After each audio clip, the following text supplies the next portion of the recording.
இல்ல தார்பாய் முருகனோட வரலாறு நெடுஞ்சாலைன்னு ஒரு தமிழ்ல ஒரு திரைப்படம் எடுத்தாங்க.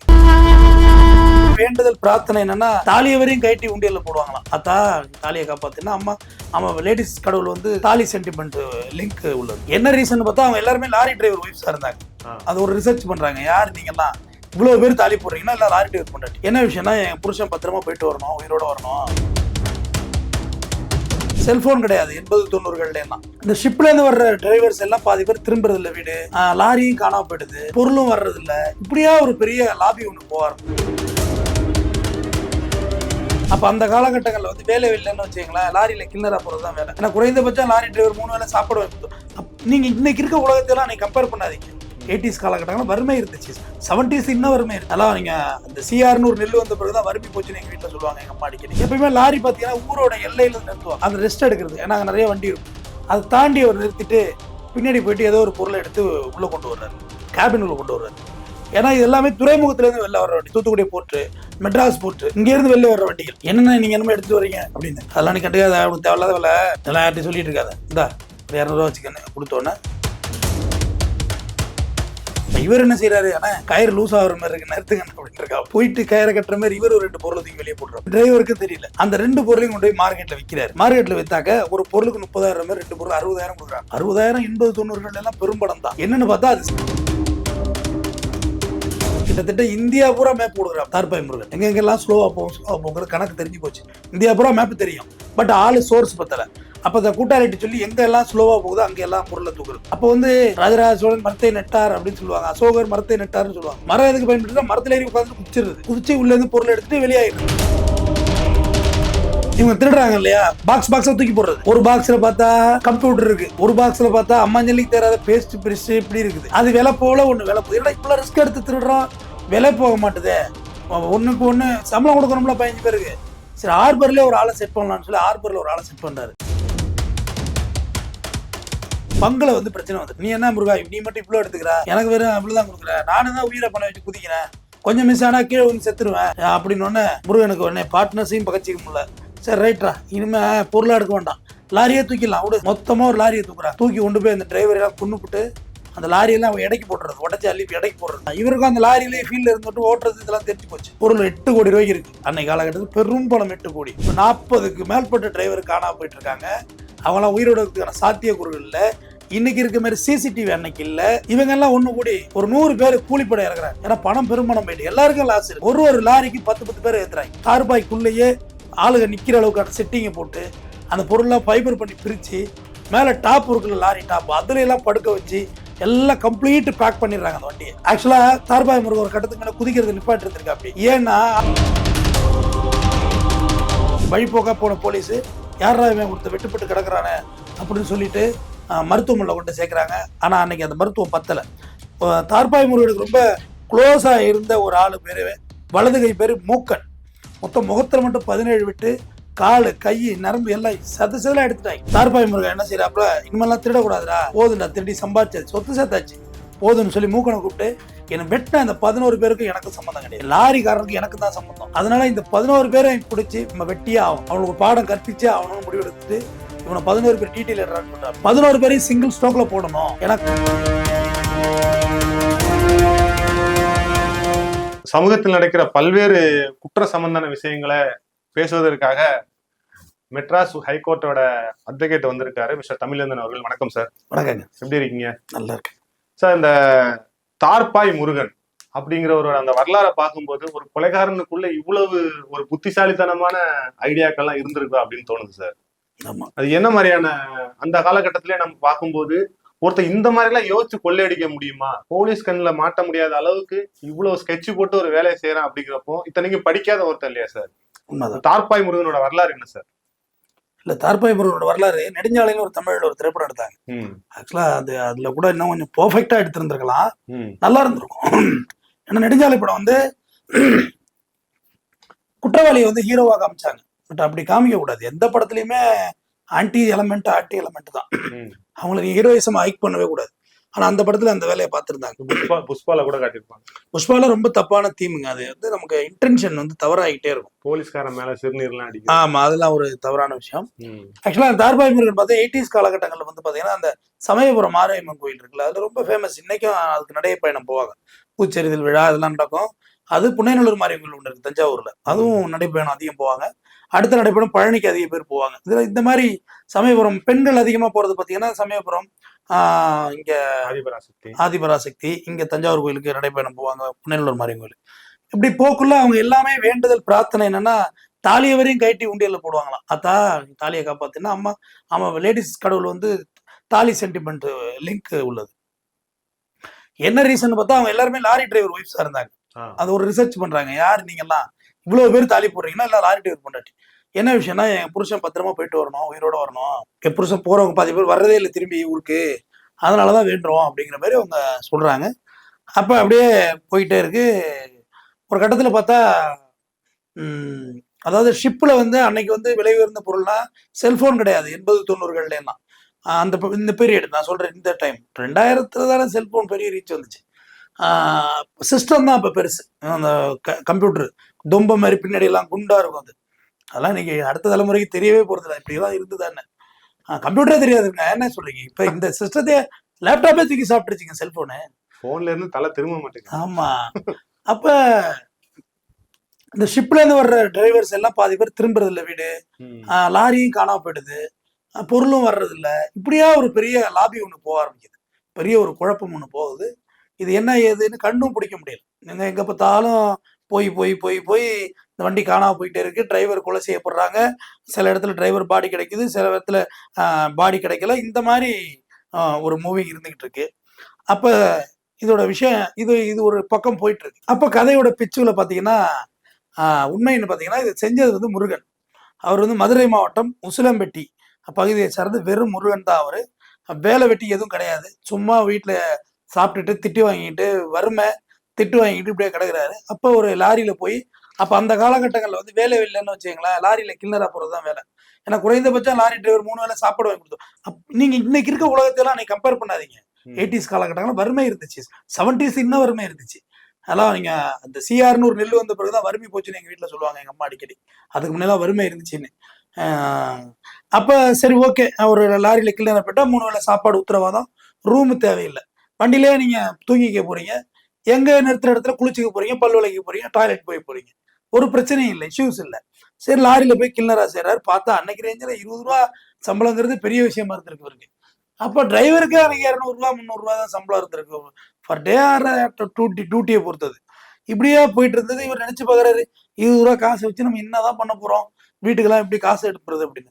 ஒரு நாள் சேலத்துக்கிட்ட, சேலம் டு ஓமலூர் பைபாஸ்ல எப்பயுமே லாரி பார்த்தீங்கன்னா ஊரோட எல்லையில நிறுத்துவாங்க, அது ரெஸ்ட் எடுக்கிறது. ஏன்னா அங்கே நிறைய வண்டி இருக்கும். அதை தாண்டி அவர் நிறுத்திட்டு பின்னாடி போயிட்டு ஏதோ ஒரு பொருளை எடுத்து உள்ள கொண்டு வர்றாரு, கேபின் உள்ள கொண்டு வர்றாரு. ஏன்னா இது எல்லாமே துறைமுகத்துல இருந்து வெளில வர்ற வண்டி, தூத்துக்குடி போர்ட்டு, மெட்ராஸ் போர்ட்டு, இங்க இருந்து வெளில வர்ற வண்டிகள். என்னென்ன நீங்க என்னமோ எடுத்துட்டு வரீங்க அப்படின்னு, அதெல்லாம் நீ கண்டுக்காத, அவனுக்கு தேவையில்லாத வேலை, இதெல்லாம் யார்ட்டையும் சொல்லிட்டு இருக்காத, இந்தா ஒரு 200 ரூபா வச்சுக்கன்னு கொடுத்தோன்னே, ஆஹா இது என்னன்னா இது தப்பு இல்லையா நான் திருடுறது அப்படின்னு. டே இவ்வளவு பொருள் போகுது, இதுல ஒரு பொருள் தூக்குனா நமக்கு என்ன ஆகிட போகுது, வெளியே தெரிய போகுது, அதெல்லாம் ஒன்றும் இல்லை விட்றா பார்த்துக்கலாம் அப்படின்றாரு. அதை பார்த்தோன்னா அது அடுத்த அப்புறம் குருநாதர்கிட்ட சிசியம் ரெடி. ஆனா அப்போ வந்து கிளியர்களுக்கு என்ன வேலைன்னு சொல்லி கேட்டேங்க. இந்த வீல்ல வந்து கல் மாட்டிருக்கும், டயர்ல வந்து சின்ன சின்ன கல், அது ஊக்கு மாதிரி இருக்கும், அதை வச்சு எடுக்கணும் அந்த கல்லெல்லாம். அப்போ அது ஒரு வேலை. பேட்டரியில தண்ணி பார்க்கறது, பேட்டரியில எழுதியிருப்பாங்க தினமும் எண்ணெய் கவனி அப்படின்னு எழுதியிருப்பாங்க, நண்பா தினமும் எண்ணெய் கவனி எழுதியிருப்பாங்க. அந்த லாரிகள்ல பழைய நினைவுகள் இன்னைக்கெல்லாம் அதுக்கு அவசியமே இல்லை, அது எல்லாமே மேனுவலா சிஸ்டமே கண்டுபிடிச்சிரும். அந்த மாதிரியான வேலைகள், டிரைவருக்கு சாப்பாடு வாங்க போறது, டிரைவருக்கு வந்து திட்டு வாங்குறது, இந்த மாதிரி வேலைகள், டிரைவருக்கு தூங்காம கம்பெனி கொடுக்கணும், இதான் அன்றைய காலகட்டத்துக்கு கில்லருக்கு வேலை. கயிறு கட்டுறது, இந்த மாதிரி டியூட்டி தான் அன்னைக்கு இவருக்கு கிடைச்சது. இப்ப இவர் என்ன செய்யறாரு, ஆனா கயிறு லூஸ் ஆகுற மாதிரி இருக்கு நிறுத்துங்க அப்படின்னு இருக்காப்புல, போயிட்டு கயிறை கட்டுற மாதிரி இவர் ஒரு 2 பொருளை தூக்கி வெளியே போட்டுறாப்புல. வெளியே போட்டோன்னா இவர் டிரைவருக்கு தெரியல, அந்த 2 பொருளையும் கொண்டு போய் மார்க்கெட்ல விற்கிறாரு. மார்க்கெட்ல வித்தாக்க ஒரு பொருளுக்கு 30,000 மாதிரி 2 பொருள் 60,000 கொடுக்குறாங்க. 60,000 80-90 எல்லாம் பெரும்படம் தான், சும்மா எல்லாம் வருது. என்னன்னு பார்த்தா அது சிஸ்டம், அது கம்ப்யூட்டர். 60,000 காசு வந்துருக்கு. 60,000 வந்தோடனே என்னடா அது நம்ம வண்டியும் போய்கிட்டு வாட்சாவும் பார்க்க வேண்டியது இருக்கு. எங்க ஹார்பர்லேருந்து வர வண்டி வாட்சாவும் பார்க்கணும், வண்டியிலையும் போகணும், திருடையும் செய்யணும், விற்கையும் செய்யணும். மார்க்கெட்டிங் பண்ணுறது ரொம்ப கஷ்டமா போயிட்டு அப்போ கூட ஒருத்தனை சேர்த்து போகணும் முடிவு எடுக்கிறாப்புல.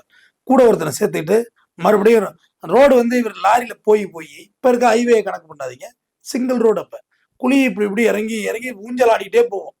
அந்த மாதிரி போகல லாரி வந்து லோடு அதிகம் இருக்க வண்டியில் வந்து விரட்டியெல்லாம் போக முடியாது, எம்டியாக விரட்ட முடியாது. பட்டக்கிட்டெல்லாம் உடஞ்சி உட்காந்துரும் துள்ளி துள்ளி குதிச்சு குதிச்சு. மெதுவாக தான் போகணும்னா அதெல்லாம் கணக்கு பண்ணி கிட்டத்தட்ட இந்தியா பூரா மேப் கொடுக்குறாப்புல தார்பாய் முருகன். எங்கெங்கெல்லாம் ஸ்லோவாக போகிற கணக்கு தெரிஞ்சு போச்சு. இந்தியா பூரா மேப் தெரியும், பட் ஆளு சோர்ஸ் பத்தலை. அப்போ அந்த கூட்டாளிட்டு சொல்லி எங்கெல்லாம் ஸ்லோவாக போகுதோ அங்கெல்லாம் பொருளை தூக்குறது. அப்போ வந்து ராஜராஜ சோழன் மரத்தை நெட்டார் அப்படின்னு சொல்லுவாங்க, அசோகர் மரத்தை நெட்டார்னு சொல்லுவாங்க. மரம் எதுக்கு பயன்படுத்தா, மரத்துல ஏறி உட்காந்துட்டு குதிச்சிருது, குதிச்சு உள்ள இருந்து பொருள் எடுத்துட்டு வெளியாயிடுறது, மறுபடியும் ஒரு மரத்துக்கெல்லாம் எப்படி ஏறுறது. இதுதான் தார்பாய் முருகன் ட்ரைனிங். அப்போ கூட ஒருத்தவனோட பணம் வந்துருது, ஊர்ல போய் பணத்தை அப்படியே விசிறி காட்டுறாரு. பணத்தை காமிச்சு நான் நல்லா ஹார்பர்ல வேலைக்கு சேர்ந்து நல்லா இருக்கேன் அப்படின்னா பொண்ணு கொடுத்துட்றாங்க, கல்யாணமும் ஆயிடுது வாழ்க்கையில. அதுக்கு அடுத்தது ஒரு டீமா இருந்தா நல்லா இருக்கும், பெட்டரா இருக்கும் ஃபீல் பண்றாப்புல. ஊருக்குள்ளேயே 10-15 பசங்களை பிரெயின் வாஷ் பண்ணி பணம் சம்பாதிக்கலாம் வாங்கடான்னு சொல்லி இவரு தன்னோட லைனுக்கு பிக்கப் பண்றாப்புல. அப்போ வந்து இவங்க திருடுறாங்க இல்லையா, பாக்ஸா தூக்கி போடுறது. ஒரு பாக்ஸ்ல பார்த்தா கம்ப்யூட்டர் இருக்கு, ஒரு பாக்ஸ்ல பார்த்தா அம்மாஞ்சலிக்கு தேராத பேஸ்ட் பிரஷ் இப்படி இருக்குது. அது விலை போல ஒண்ணு விலை போகுது. ஏன்னா இப்பெல்லாம் ரிஸ்க் எடுத்து திருடுறோம், விலை போக மாட்டுதே. ஒண்ணுக்கு ஒண்ணு சம்பளம் கொடுக்கணும்ல 15 பேருக்கு. சரி ஹார்பர்லேயே ஒரு ஆளை செட் பண்ணலாம்னு சொல்லி ஹார்பர்ல ஒரு ஆளை செட் பண்றாரு. எந்த நேரங்கள்ல காஸ்ட்லியான பொருள் எந்த கண்டெய்னர்ல ஏற்றி வருது. அன்னைக்கு வந்து கண்டெய்னர் கிடையாது, லாரியில தார்பா போட்டு கட்டுறது தான். ஏன்னா இப்போ உள்ளவங்க கண்டெய்னர் கணக்கு பண்ணுவாங்க. இப்போ கண்டெய்னருக்கு பெரிய வண்டி வந்துருச்சு, அன்னைக்கு அவ்வளோ பெரிய வண்டியெல்லாம் கிடையாது, பாடி வண்டி இருக்கும். அதுக்கு மேல டாரஸே பிற்பாடு தான் வந்துச்சு. ஆமா, ஓகே. அப்போ பார்த்தோன்னே 1ஆம் தேதியிலேருந்து 10ஆம் தேதி வர லாரி மட்டும் நல்லா எஃபெக்டிவா வருது, பெரிய பொருள் வருதுன்னு சொல்றாங்க. என்ன ரீசன்னா எல்லாருக்கும் சம்பள தேதி. அது ஒரு நாட்டுக்கு ஒரு சினாரியோ இருக்கு. நம்ம நாட்டில் 1 to 10 சம்பள தேதி, இஎம்ஐ தேதி ஆயிட்டு, இப்போ எல்லாம் கடகார தேதி ஆயிட்டு. சம்பள தேதி பிளான் பண்ணோன்னே 1ஆம் தேதி 10ஆம் தேதி ரொம்ப பிளானா அடிக்கிறாங்க. மொத்தமா பங்குல வந்து பிரச்சனை வந்துடுது. நீ என்ன முருகா நீ மட்டும் இவ்வளோ எடுத்துக்கிற, எனக்கு வெறும் அப்படிதான் கொடுக்குற, நானும் தான் உயிரை பண்ண வச்சு குதிக்கிறேன், கொஞ்சம் மிஸ் ஆனா கீழே வந்து செத்துருவேன் அப்படின்னு முருகனுக்கு உடனே பார்ட்னர்ஸையும் பகச்சிக்க முடியல. சரி ரைட்ரா, இனிமே பொருளா எடுக்க வேண்டாம், லாரியே தூக்கிடலாம் விடு, இப்படி தலைவலியா இருக்கு அப்படின்னு சொல்லிட்டு மொத்தமா ஒரு லாரியை தூக்குறாங்க. தூக்கி கொண்டு போய் அந்த டிரைவரெல்லாம் கொண்டுபிட்டு அந்த லாரியெல்லாம் இடைக்கு போட்டுறது, உடச்சி அள்ளி இடைக்கு போடுறது, ஒன்றரை பரட்டி விடுறது, எங்கேயாவது பெரிய பத்தில் பரட்டி விட்டு குதிச்சிடுறது. இவருக்கும் அந்த லாரியிலேயே ஃபீல்டில் இருந்துட்டு ஓட்டுறது இதெல்லாம் தெரிஞ்சு போச்சு. அந்த பொருள் 8 கோடி ரூபாய்க்கு இருக்கு அன்னைக்கு காலகட்டத்தில், பெரும் பணம் 8 கோடி. ஆனா 8 கோடியை இழந்தவங்க சும்மா இருப்பாங்களா? நேரம் போலீஸ் ஸ்டேஷன்ல போய் கொடுக்குறாங்க கம்ப்ளைண்ட். போலீஸ் என்ன சொல்றாங்கன்னா, தம்பி இதுக்குள்ள திருடு போச்சுன்னா ஏன் லிமிட் வரும், அதுக்குள்ள திருடு போனா அவர் லிமிட் வரும். நீ ஹார்பர்ல இருந்து டுவர்ட்ஸ் இந்தியா வரைக்கும் நீ பாதுகாப்பு கொடுத்துச்சுன்னா அதுக்கு எங்க கையில இல்லை, அது உண்மையும் கூட. இவ்வளவுதான் எங்க லிமிட், இங்கதான் திருடு போச்சுன்னு சொல்லி நான் விசாரிக்க முடியும்னு. அது இவங்களால ப்ரெடிக்ட் பண்ண முடியாது, இல்லை எங்கன்னா போச்சுன்னே தெரியல. அப்புறம் ஓகேன்ட்டு, ஏன்னா லாரி கிடைச்சது ஒரு இடம், டிரைவர் பாடி கிடைச்சது ஒரு இடம், வண்டி காணா போச்சுன்னு இவங்க நினைச்ச இடம் ஒரு இடம். அன்னைக்கு ஜிபிஎஸ் வசதியெல்லாம் கிடையாது, செல்போனே கிடையாது இல்லை. அப்போ ஒரு முடிவு எடுத்து இந்த லாரி ஓனர்ஸ் எல்லாம் ஒன்று கொடுறாங்க, இதே வேலையா இருக்குடா பொழுது. ஏன்னா கிட்டத்தட்ட 40க்கு மேற்பட்ட டிரைவர் காணா போயிட்டு இருக்காங்க, அவங்களாம் உயிரோட இருக்கிறதுக்கான சாத்தியக்கூறுகள் இல்லை. இன்னைக்கு இருக்க மாதிரி சிசிடிவி அன்னைக்கு இல்லை. இவங்கெல்லாம் ஒன்று கூடி ஒரு 100 பேர் கூலிப்படை இறக்குறாங்க. ஏன்னா பணம் பெரும்பணம் போயிட்டு எல்லாருக்கும் லாஸ் இருக்கு, இதே வேலையாகவும் இருக்கானோன்னு சொல்லிட்டு ஒரு 100 பேரை கூலிப்படை ரெடி பண்றாங்க. ரெடி பண்ணி ஒரு லாரிக்கு 10 பேர் ஏத்துறாங்க.